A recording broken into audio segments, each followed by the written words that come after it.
कि पाकिस्तान अगले 100 साल तक भारत के साथ जंग नहीं चाहता, हॉस्टिलिटी नहीं चाहता। भारत के साथ दोस्ती हो सकती है, लेकिन लगता है कि तजारत खोलना चाहते हैं कि हम इंडिया के साथ कारोबार करने को तैयार हैं, भले इंडिया जो है वो कश्मीर का मसला हल हो ना हो, अब हम करने को तैयार हैं।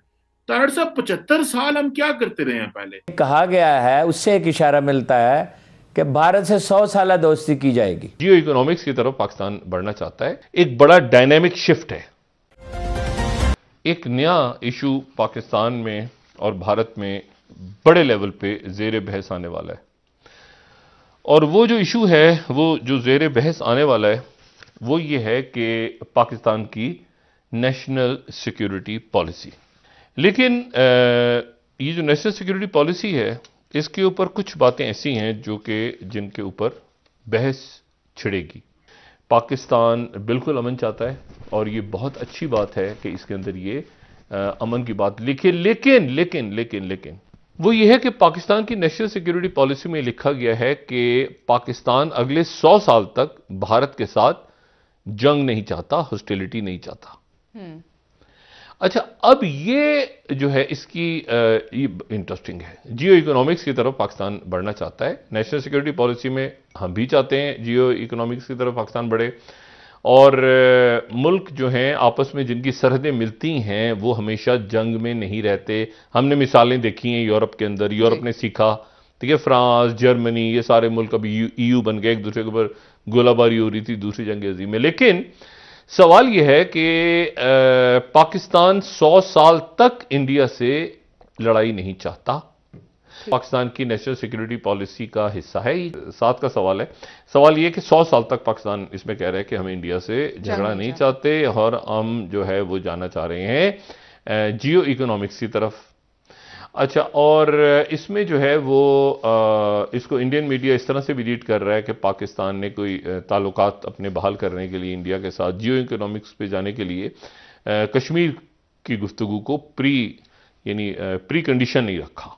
यानी कश्मीर का मामला चलता रहेगा, वो सारा है, लेकिन उससे हटके भी हम अपनी जियो इकोनॉमिक्स बेहतर करना चाहते हैं। एक तो बात यह है कि पाकिस्तान का एक बड़ा, आप समझें कि इस नेशनल सिक्योरिटी पॉलिसी में एक बड़ा डायनेमिक शिफ्ट है। दुनिया बड़ी तेजी के साथ तरक्की कर रही है, मगर क्या पाकिस्तान भी उतनी ही तेजी के साथ आगे बढ़ रहा है या फिर नहीं? जंगें सिर्फ फौज नहीं जंग लड़ा करती, कौमें लड़ा करती दुरुस्त, कौम दफा करती है। अच्छा, इमरान खान साहब ने जो कुछ कहा उसके देखिए बेसिक पॉइंट्स क्या हैं कि कौमी सलामती कमेटी का बाकायदगी से इजलास होगा और पेशरफ्त का जायज़ा लिया जाता रहेगा। प्रोपेगेंडे की जंग में अफवाज को हुकूमत की मुकम्मल हमायत हासिल रहेगी। बरामदात अगर नहीं बढ़ाई जाती तो सरमाया मौजूद नहीं होगा।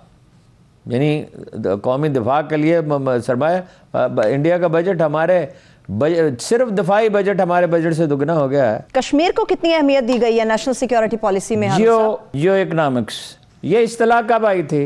ये 1990 में आई थी, जब सर जंग अपने अख्ताम को पहुंच रही थी कि आप सिर्फ फौजी ताकत, ज़राया अबलाग के ज़रिए दुनिया पे हुकूमत नहीं कर सकते, असर व रसूख नहीं बढ़ा सकते, इक़्तिसादी क़ुव्वत चाहिए। उसका सबसे बेहतर इस्तेमाल चीन ने किया है।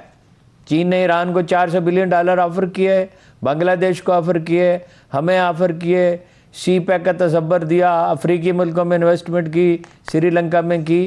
तो ये ठीक है, मगर मेरी समझ में नहीं आया कि इससे मुराद, हमारी मुराद क्या है। ये कहा गया है, उससे एक इशारा मिलता है कि भारत से 100 साल दोस्ती की जाएगी। हाँ। तो इसका मतलब है, और ये दूसरी तरफ ये कहते हैं कि कश्मीर हमारी पॉलिसी का बुनियादी सुतून है। ये दो बातें मुतवाज़ी तौर पर कैसे चल सकती हैं? क्या आप कश्मीर को भुला देंगे, खामोश हो जाएंगे? मुझे लगता है ऐसा ही है, मुझे अंदेशा है कि ऐसा ही है, इसलिए कि कोई सफारती मुहिम नहीं चला रहे। नवाज शरीफ साहब का मामला तो यह है, एक लफ्ज़ कहने के लिए तैयार नहीं है। ये हर रोज़ मैं दोहराता हूँ और दोहराता रहूँगा, एक लफ्ज़ कहने के लिए तैयार नहीं है मोदी के खिलाफ, कातिल और कस्साब के खिलाफ। ये भी सफारती मुहिम क्यों नहीं चला रहे? क्या कश्मीर को बुला देना चाहते हैं? ये दो चीज़ें मुमकिन नहीं। और 100 साल दोस्ती क्या होती है? दोस्ती है, बस दोस्ती है। और मगर दोस्ती से पहले दुश्मनी के आदाब तो तय कर लें। कि अगर इख्तलाफ है तो उसका तरीक़ाकार क्या होगा। मैं नहीं समझता कि इसमें कोई भारत के साथ दोस्ती हो सकती है, लेकिन लगता है कि तजारत खोलना चाहते हैं। साइंस की भी आपने बात की, तालीम की बात की, अभी चाइना के हवाले से आपने मसनूई सूरज की बात की। पाकिस्तान कहाँ पर खड़ा है? दुनिया तो बहुत तेजी के साथ आगे बढ़ रही है।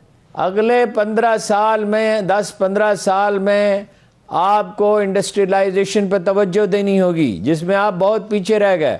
अयूब खान के दौर के बाद कभी भरपूर काम इस पर नहीं हुआ। नौबत यहाँ तक पहुँची कि आपकी फैक्ट्रियाँ लोग यहाँ से उठा के बांग्लादेश और श्रीलंका ले गए, मलाइशिया सर में जाके सरमायाकारी की लोगों ने। वो उस माहौल फराहम करना होगा, और इस खींचा तानी के माहौल में, इस तलखी के माहौल में ये मुमकिन नहीं है। ये तलखी कम करनी पड़ेगी। कि जनाब हमने इकोनॉमिक सिक्योरिटी की बात करनी है, आप कश्मीर के लिए आप इंडिया से भी बात करना चाहते हैं। आप जारी बात है कि कश्मीर को ये जो कुछ क्लासिफाइड बातें ये भी कुछ दोस्तों से पता चली हैं जिन्होंने ये कहा है कि हम इंडिया के साथ कारोबार करने को तैयार हैं, भले इंडिया जो है वो कश्मीर का मसला हल हो ना हो, अब हम करने को तैयार हैं। तारड़ साहब 75 साल हम क्या करते रहे हैं? पहले ये चीजें पहले क्यों नहीं सोची गई और इनका कौन जिम्मेदार है? हम आगे की तरफ जाते हैं, पिछले जिम्मेदार कोई नहीं होता।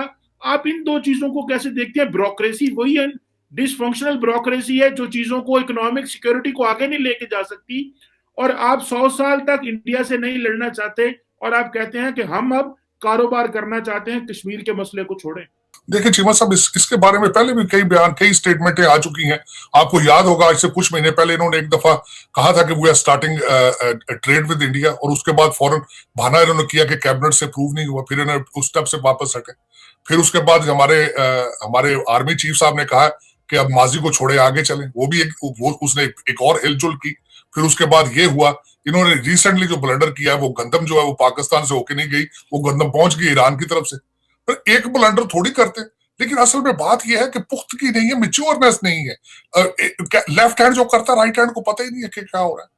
ऑर्गेनाइजेशनल स्किल ही कोई नहीं। ये नेशनल सिक्योरिटी जो पॉलिसी आपने बताया, जो आपने खुद बताया, कोई कंसेंसस नहीं है, स्वाय पीस ऑफ पेपर होने का और कुछ भी नहीं है। जब आपकी इकोनॉमिक कोई पॉलिसी नहीं है, आप इकोनॉमिकली इंडिपेंडेंट नहीं है। और मैं यहाँ पे ये बताना चाहूंगा कि आपके हमेशा कोई भी बंदा ना ब्यूरोक्रेट करप्शन कर सकता है सियासतदान के बगैर, ना सियासतदान करप्शन कर सकता है एक दूसरों के अलायंस के बगैर। लेकिन अलायंस है दोनों का अलायंस है। ये पॉसिबल ही नहीं है कि ब्यूरोक्रेट करप्शन कर जाए या सियासतदान करप्शन कर जाए ब्यूरोक्रेट के बगैर, लेकिन दोनों मिलकर इकट्ठे करते हैं। और उसमें सबसे बड़ी मैंने ये बात की थी कि इन्होंने ऐसा टाइम जाया किया, कहते हैं आप 74 साल के बाद, अभी भी जरूरत कोई नहीं थी क्योंकि आप इंडिपेंडेंट ही नहीं है। आप तो डॉलर बेस है, जहां से पैसे आते हैं आप उस साइड पे वो पॉलिसी, वो आपके टिल्ट हो जाता है फॉरेन उस साइड पे। आप देखें ना, अब मैं बल्कि आपको 3 साल की फॉरेन पॉलिसी बताता हूँ। खान साहब आए यूनाइटेड नेशंस में, स्पीच करके गए, उन्होंने जाते वापस कहा जी कि मैं बन गया हूँ, मैंने मैच जीत के आया हूँ, टेस्ट मैच। और जाते उन्होंने मेरा मकसद ट्रंप होता रहा। फिर उन्होंने कहा जी कि हम इस्लामोफोबिया का नारा मारा। इन्होंने कहा जी हम टर्की मलेशिया के साथ मिलकर टीवी बनाएंगे। सऊदी अरेबिया ने फौरन आपसे पैसे मांगे, आपने चाइना से पैसे लेके वापस कर दिए। फिर उसके बाद आपने मोहित यूसुफ साहब को इंडिया नहीं भेजा, आपने कहा नहीं, बल्कि फौरन बाद आपने जो ट्रेड की बात हुई थी उसके बाद ये बात हुई, फिर आपने उससे यू टर्न लिया। फिर आपका एक्सपोज किया जब वेंडी शर्मन आई, उससे पहले CNN का आर्टिकल था कि वो अमेरिकन आपकी एयर स्पेस मुसलसल यूज कर रहे हैं। मेरा मतलब आपका कोई उस पे कोई रिएक्शन नहीं आपका है। फिर वेंडी शर्मन आई, वो आपको धमकियां देके गई। उसके बाद आपने अफगानिस्तान का जश्न मनाया, झंडे आपने इस्लामाबाद में लगा दिए तालिबान के। अब वो आपकी बाड़े उठाड़ के फेंक गए, अब वो आपके साथ वो आपको ब्लैकमेल कर रहे हैं। अब बल्कि नेशनल सिक्योरिटी के हवाले से, पॉलिसी के हवाले से देखें, और इन्होंने मजाक क्या किया उस स्पीच में अपने मोहित यूसुफ साहब ने।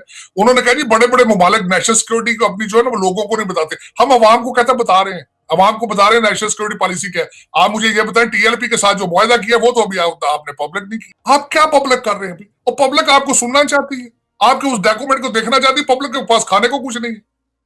16,000 रुपया तनख्वाह एवरेज पाकिस्तानी की। आप बजट देखें, आपने जो बजट पे बजट फेंकते हैं, आप हर हफ्ते चेंज कर रहे हैं। मिनी बजट तो हर हफ्ते जब पेट्रोल की प्राइस बढ़ती है, बिजली की प्राइस बढ़ती है, आपका बजट तो डिसबैलेंस हो जाता है। तो आप ये क्या किस किस्म के लोगों के क्यों टाइम जाया करते हैं? गवर्नमेंट का पैसा क्यों तबाह कर रहे हैं? मैं देख रहा था कि वो नेशनल सिक्योरिटी पॉलिसी जब इन्होंने अनाउंस की, कुछ सामने 2,000 बंदा बैठा हुआ था।